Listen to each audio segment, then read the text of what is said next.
copot semua, ada soket kayaknya buat sekring. Nah itu tadi saya nyari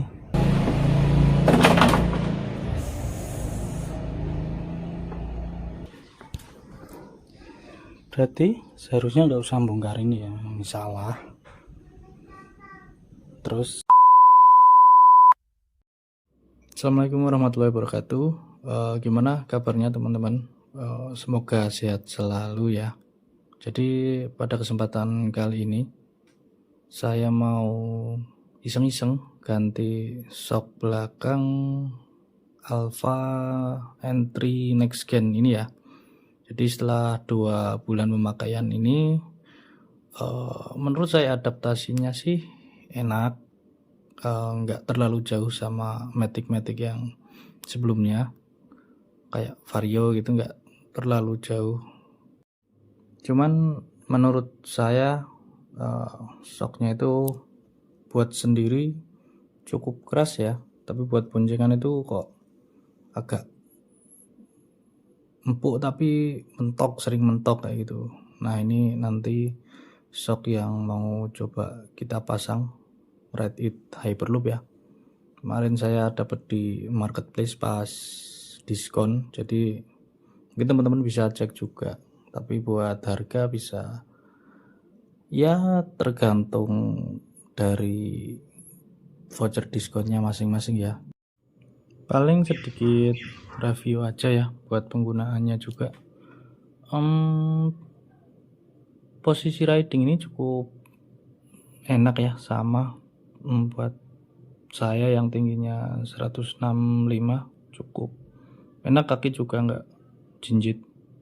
Terus buat dashboard ini bisa bawa 2 galon. Nah ini ya, biasanya beli 2 tapi taruhnya kanan kiri, nggak di tengah, itu nggak seluas kayak Polytron itu. Cuman paling kalau dari segi minus menurut saya di bagian footstep belakang. Nah ini nyebai, apa ya namanya, nyebelin. Dia nggak bisa didorong pakai kaki, harus dibuka pakai tangan ya, jadi cukup repot. Kalau buat aksesoris ya paling baru ganti spion ya. Ini kemarin sempat lihat ada yang pakai Nemo 1008 serinya. Ya jadi pengen, jadi habis turun itu masang spion standar, cuman kok bentuknya agak kurang estetik, jadi ya coba kita samain juga ya. Nah ini looknya dari depan, finishingnya karbon, jadi masih masuk lah sama warna motornya ya. Nah paling itu aja sih buat review singkatnya, karena saya juga bukan reviewer motor. Jadi langsung pada intinya, kita mau ganti shock. Ini rasanya kalau dipakai sendiri itu agak keras ya. Ini setelannya masih bawaan ya, belum tak ganti-ganti, kayaknya yang itu yang kelihatan. Nah ya, nih setelannya masih yang bawaan, jadi yang paling bawah ya berarti ya. Kalau ini digeser kan jadi pernya naik, harusnya agak keras, cuman ini masih bawaan standar. Jadi impresinya buat sendiri itu masih kurang nyel ya, kurang nyel apa ya, kurang empuk. Tapi kalau boncengan itu kayak ngerasa pas kalau cuman jalan yang nggak rata, tapi kalau ketemu lubang atau polisi tidur jeduk ya. Kalau kita lihat di sini ada karet nih sampai mentok ke atas, udah nggak bisa naik lagi. Jadi pas kena polisi tidur itu langsung jeduk gitu ya. Itu nggak tahu, emang shock bawaannya tuh yang belakang kurang enak. Yang depan sama juga, cuman ini kayaknya nggak kita ganti dulu deh, budgetnya ganti anak. Yang depan juga jarak mainnya kalau kita lihat ya setengahnya lah ya, cuman menurut saya ini masih kurang sih.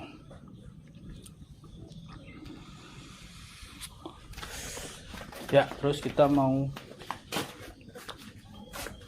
ganti sok apa nanti.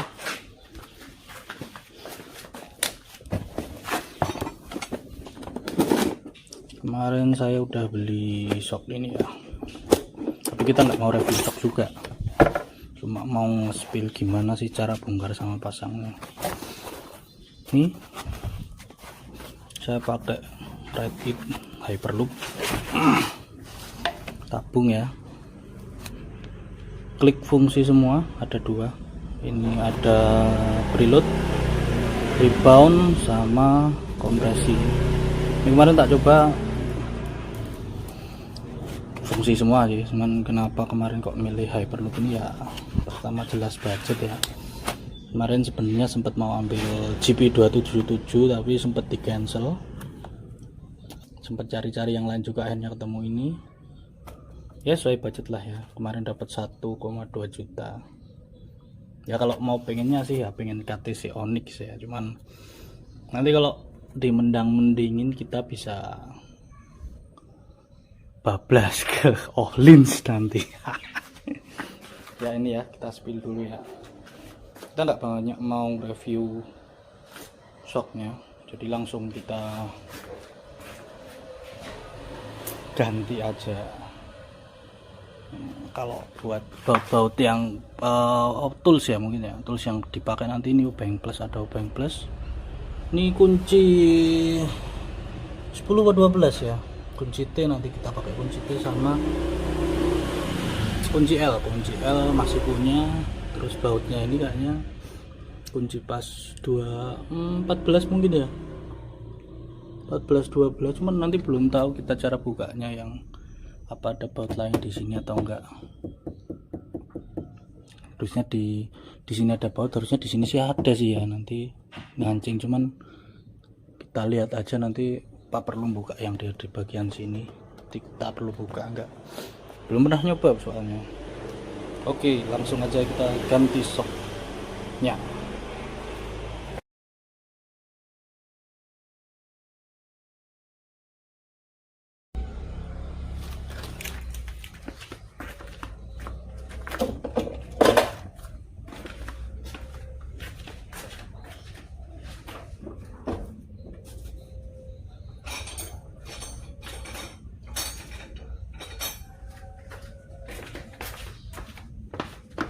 Ini dulu.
Ini copot semua, ada soket kayaknya buat sekring. Nah itu tadi saya nyari soket ini, cara bukanya gimana, takutnya nanti pas dibuka malah rusak ya. Tadi sempat nyonggal nggak bisa, tapi ternyata ini cuman ya, kita coba cek ya, jadi zoom. Kelihatan nih kayak.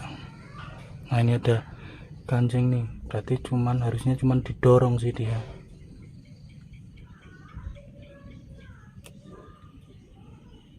Ini ya, berarti dia seharusnya cuma didorong. Nanti saya cuma mau mastiin aja kalau saya nggak salah.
Benar teman-teman,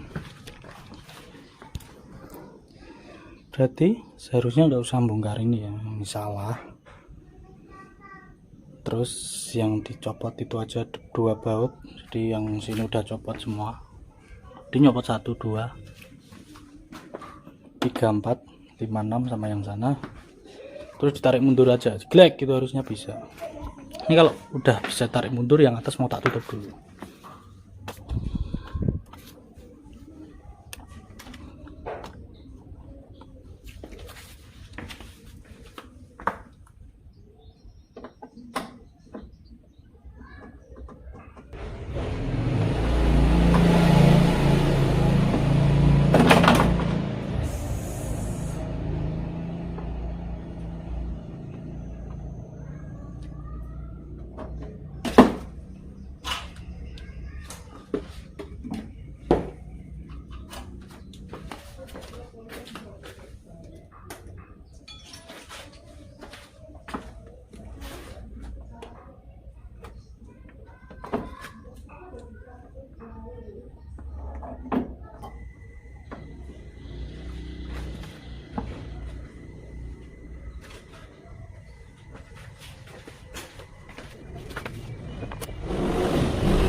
Nah, ini kita spill shock yang baru dulu ya. Coba mau kita bandingin sama shock yang bawaan ori. Nah, ini kalau kita lihat sekilas, ulirnya beda jelas ya. yang baru lebih renggang tapi agak kecil. Terus buat asnya lebih gede, kayaknya 14 mili deh, yang ini 12 mili ya, cuman saya nggak punya alat ukur buat mastiin lagi. Kalau dari panjangnya saya sih pilih yang 34, tapi kayaknya kita perlu ukur yang shock lama dulu deh.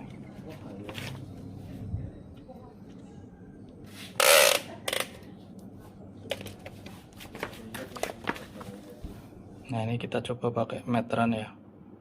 Kalau dilihat 33 cm harusnya ya. Ini cuman kemarin agak susah cari shock model bebek yang 330. Terus yang baru ini kita ukur juga biar samaan. Ukurannya sekitar 34 cm ya. Harusnya lebih tinggi sih, cuman kalau saya daripada kependekan nanti kena polisi tidur gak risiko, jadi saya pilih yang lebih 1 cm. Kita lanjut pasang.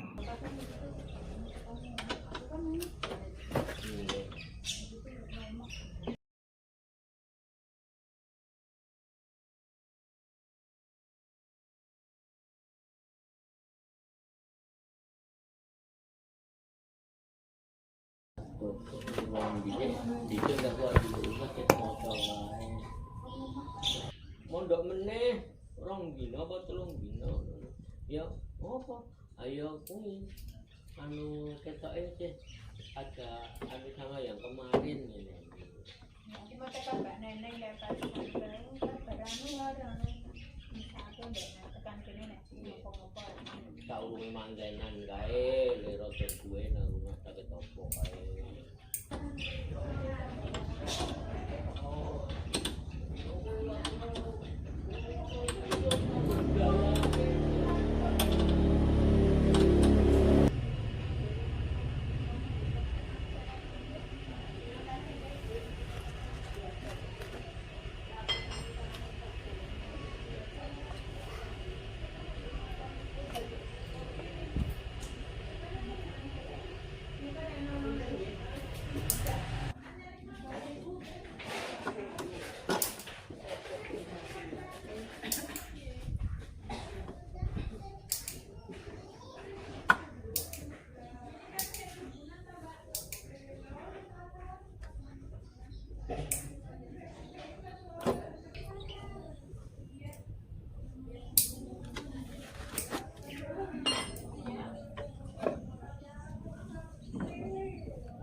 Kapan?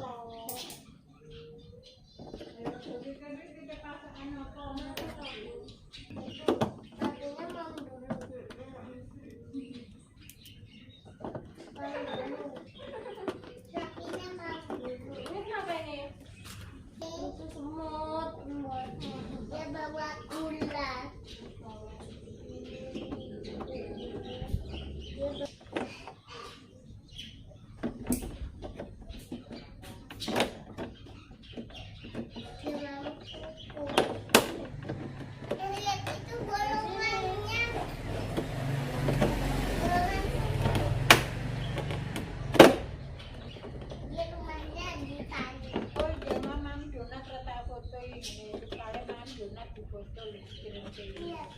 Lah donate lek gawe sapa Mbak Eni? Ini gawe ki yu kan ger mbakmu kan pesen rong wadah ning kanggo Rara, mbakmu gitu sih. Ngerti ya? Ganti aku nate ya. Nah,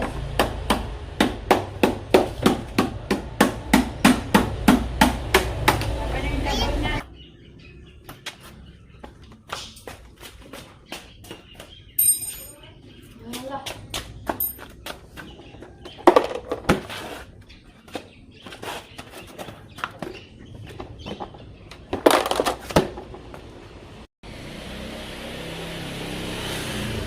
Oke teman-teman, ini jadi hasil pemasangannya ya, bentuknya nanti seperti ini. Kalau dari spakbor ini nggak perlu coak-coak ya, jadi udah tinggal pasang spakbornya aja. Oh iya, kemarin saya sempet salah bongkar, jadi kemarin kan saya buka ini semua nih, 1 2 3 4 sama ini di bawah ada 2 harusnya. Nah tapi harusnya kita tinggal bongkar baut ini sama ini aja. Wah ini kemarin juga sempet hilang, belum ketemu dicari. Ini jadi dibongkar aja, buat bodi yang ini 1, terus nanti di bawah ada 2 baut lagi itu. Terus selain copot baut ini sama yang satunya, ini tinggal ditarik ke belakang, black itu udah copot nanti ya. Jadi nggak usah perlu bongkar yang bagian ini. Cuman kemarin kita jadi tahu ya isinya kayak apa. Jadi nggak penasaran lagi lah. Oke, kalau buat settingannya sendiri ini sementara tak ubah ke 5 putaran, 5 atau 6 ya, 6 kayaknya. Terus preloadnya ya tadi ya, ini reboundnya tak kasih 10 dulu, 10 ke kanan ya. Terus yang ini belum tak pakai, nanti coba sambil kita coba riding sendiri sama boncengan, kita coba tes. Semoga nggak mentok ya buat asnya ini ya. Harusnya sih lebih enak ya, karena hitungannya shock ya aftermarket lah, walaupun variasi, tapi kayaknya ini cukup oke. Ya paling itu aja sih. Nanti kalau kita mau review shocknya mungkin di video selanjutnya aja. Jadi sekarang kita cukup sampai pemasang aja, biar teman-teman nggak penasaran kalau misal wah liburan pengen ganti sendiri nih buat kegiatan kayak gitu ya. Oke, paling cukup sampai sini aja. Makasih teman-teman, jangan lupa teman-teman yang punya rekomendasi shock lain mungkin ya, yang lebih murah atau lebih mahal juga gak apa-apa, bisa tinggalin di kolom komentar nanti, jadi kita bisa diskusi bareng di situ. Atau mungkin tips-tips lain, masalah bongkarnya kayaknya enak pakai kunci ini gitu ya, biar nggak slack, boleh juga. Oke, cukup sekian, terima kasih semuanya.